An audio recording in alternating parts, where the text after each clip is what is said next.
Bismillahirrahmanirrahim. Assalamualaikum. My name is Hassan and today we are going to change WP archive from monthly to yearly in WordPress. Before starting work, it's my request, please subscribe my channel. Thank you. Now back to our work. Now you see archive show monthly. So we are in blog page. So we are going to change it. Now go to widget section and we are using classic widget. We install plugin. On left side you see plugin, so click on add new plugin.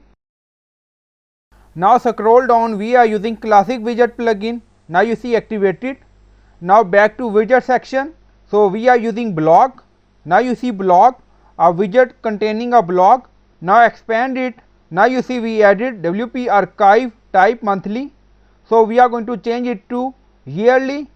Now right here, now you see we change to yearly, so click on save. Now save done, go to blog page.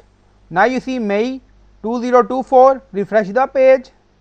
Now you see 2024 yearly format, so just add this in blog and you will find this in video description or in comment section. So I hope you like this video. Please like, comment, share, subscribe. Thank you for watching.